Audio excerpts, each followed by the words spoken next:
Hey nerd! Welcome to another episode of Little Lore, a show where I come to you to tell you about whatever monster I think is cool this week. That monster can either be from folklore or urban legends, similar thing there, a cryptid, a monster from horror films, or even a monster in human form, as in a historical figure that I think really sucks. Or is neat in a morbid way.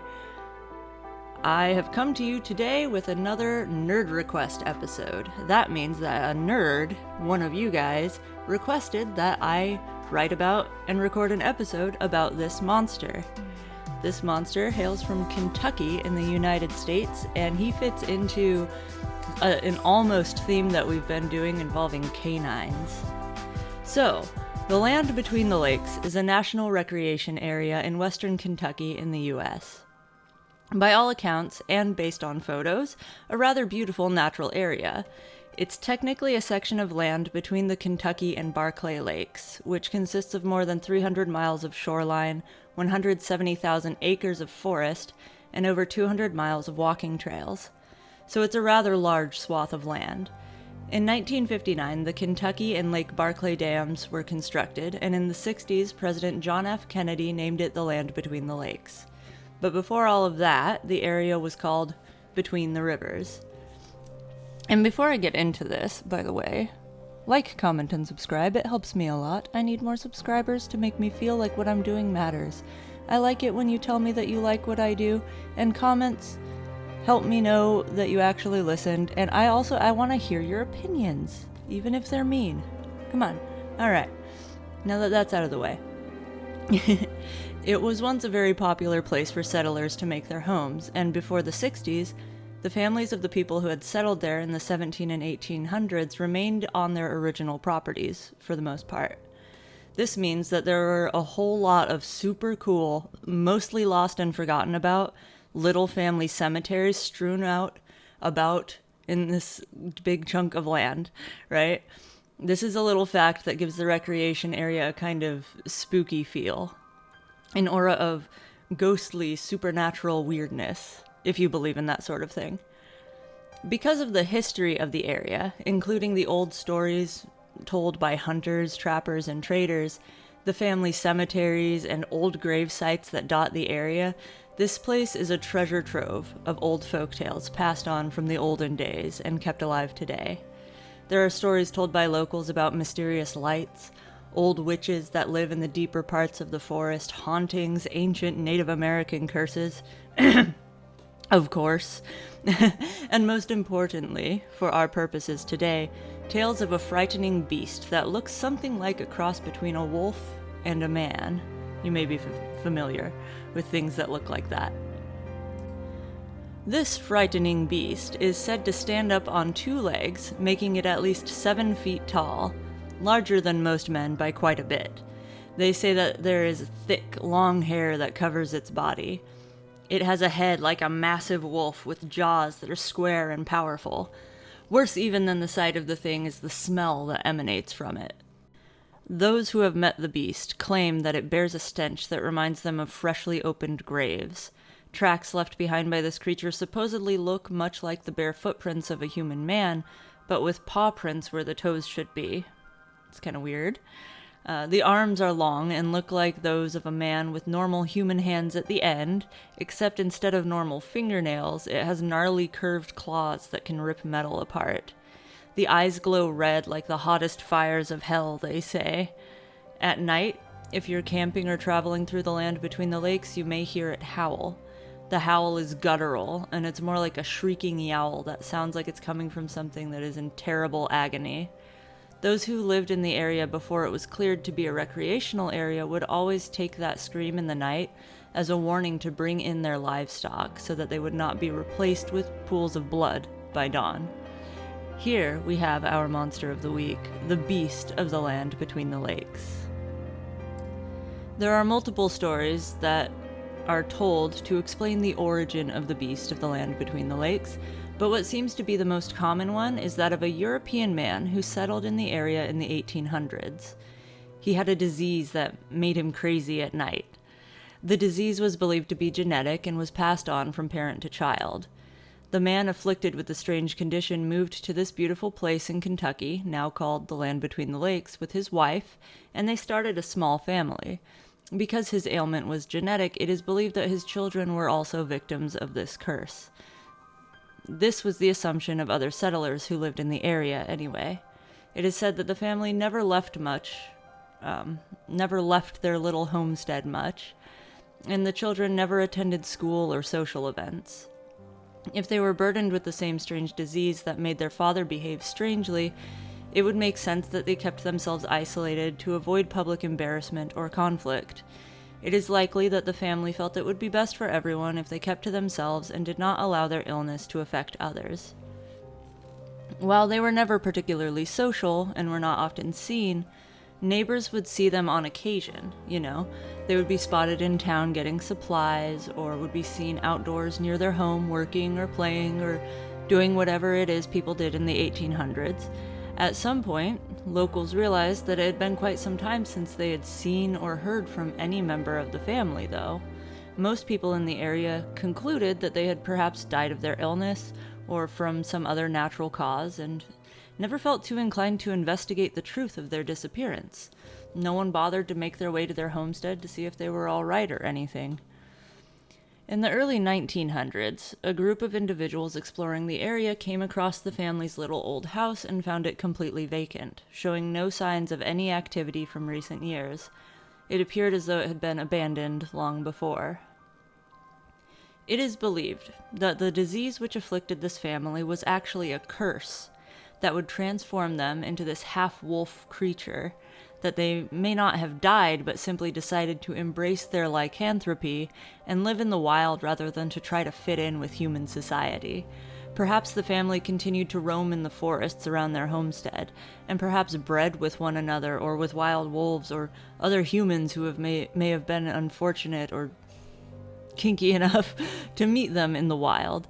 The family and their mysterious tale is credited with starting a small population of werewolf-like beings who dwell in the land between the lakes.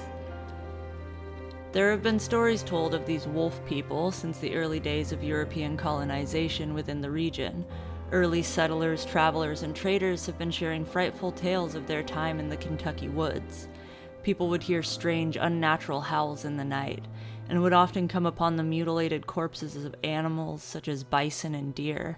Half-eaten and shredded-up bodies of large prey animals would be found lying in deep grass with their throats ripped out by massive claws.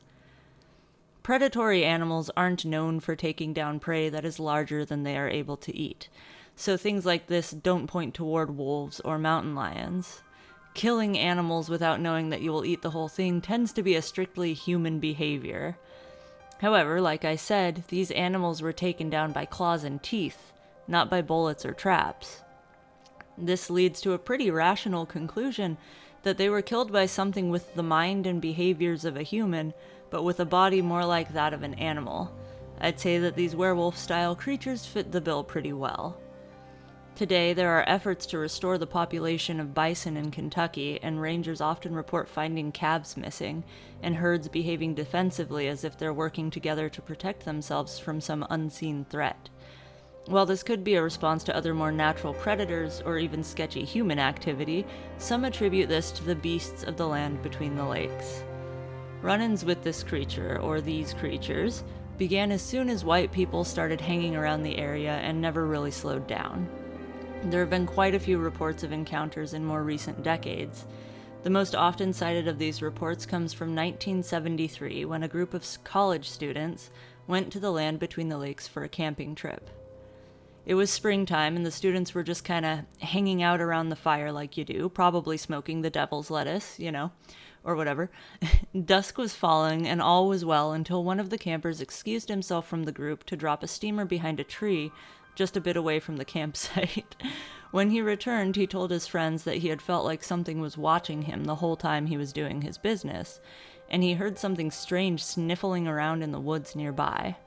While he was clearly disturbed by what he heard and felt, his friends were very dismissive of his concerns. They told him that he'd likely just heard a harmless animal like a hog or whatever.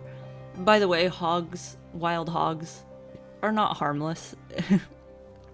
It would be perfectly reasonable to be quite concerned if you ran into a wild hog in the night.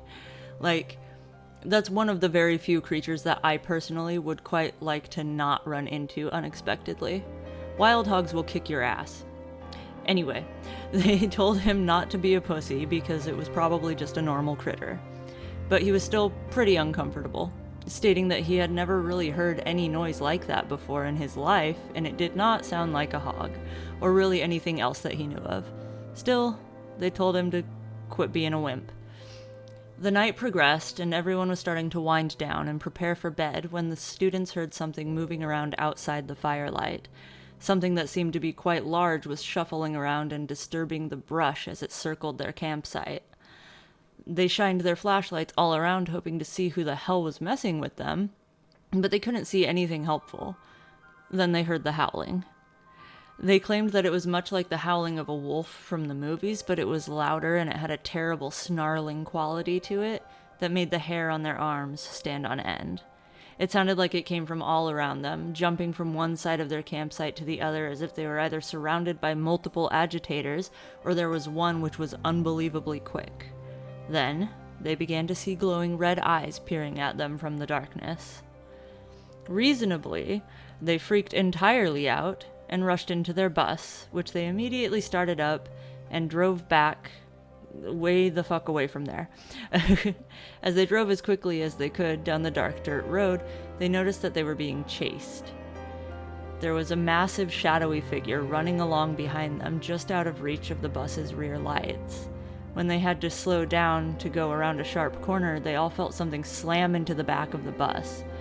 And it felt as though the whole vehicle had gotten stuck on something, right? The driver had to stomp on the gas to get through the vehicle and get enough power to get through whatever it was stuck to or out of it to get the vehicle moving again. Okay. Just stomp on the gas, go, and finally they were released and able to go forward. When they got back to their school, where they lived in the dorms, they found that there were 4 massive cuts in the metal of the bus.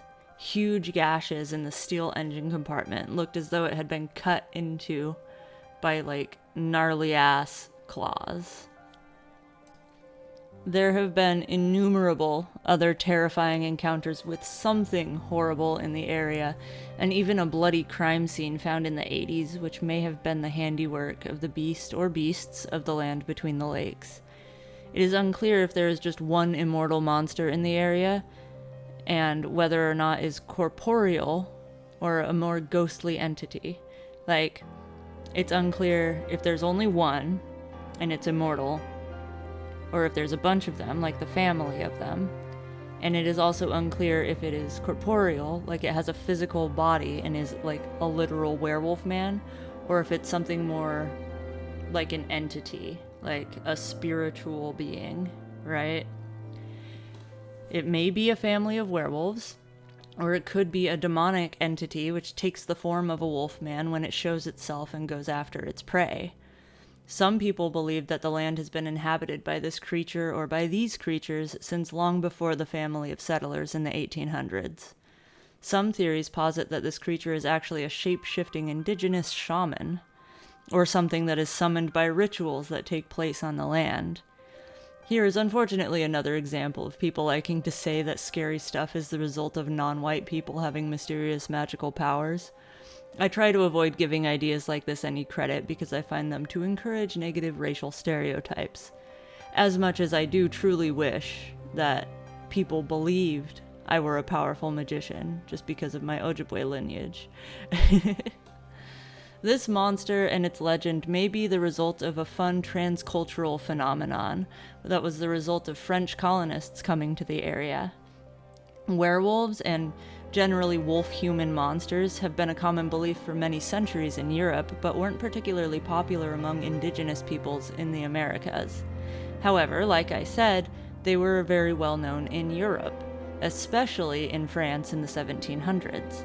There was actually a sort of witch trial situation going on over there about werewolves in the 1700s, and when French people came to the Western continent during that period, they brought those werewolf stories with them.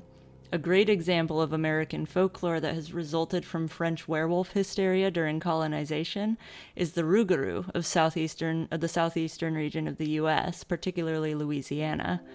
Legends of the rougarou are explicitly the love child of French superstition mixing with indigenous and Caribbean belief systems. It is quite likely that French settlers in Kentucky brought the same sorts of stories and beliefs when they came a few decades later. Anyway, regardless of how the story got started, it is a very old one of the oldest folklore stories from the US that persists today, in fact, and it's interesting because it's such a classic type of monster. A werewolf, right? Even if they don't call it that in the actual stories that are told. The beast of the land between the lakes. The fucking werewolf. Or a group of werewolves. A pack of werewolves. Isn't that cool? I don't get a lot of stories from the center region of the US, really. A lot of the folklore that I find tends to be either from the mountains or from areas around water, interestingly enough. So this is cool. It's right in the center, right in the middle of colonization, right in the middle of America becoming America. You know what I mean? Anyway, that is the tale of the beast of the land between the lakes. And I think that the whole area, the land between the lakes, the whole recreation area, almost deserves its own episode just for all the other spooky stuff that I came upon while researching this. Like the old cemeteries and the witches and everything. It's cool. It's a nice spooky area. Maybe if I do a series about haunted places, it'll come in there. Anyway, that's been Little Lore. Leave a comment down below if you've ever been to this place. I want to know about it. Tell me about it. Did you see a werewolf? Do you think it was wild hogs? Have you ever seen anything like this elsewhere? Have you heard the story told differently? Did I do a bad job? Do you like what I've done with the place? Comment. Let me know that people actually watch me. Give me a like if you like it, and subscribe if you have the heart to do so and want to see more of me. Later, nerd.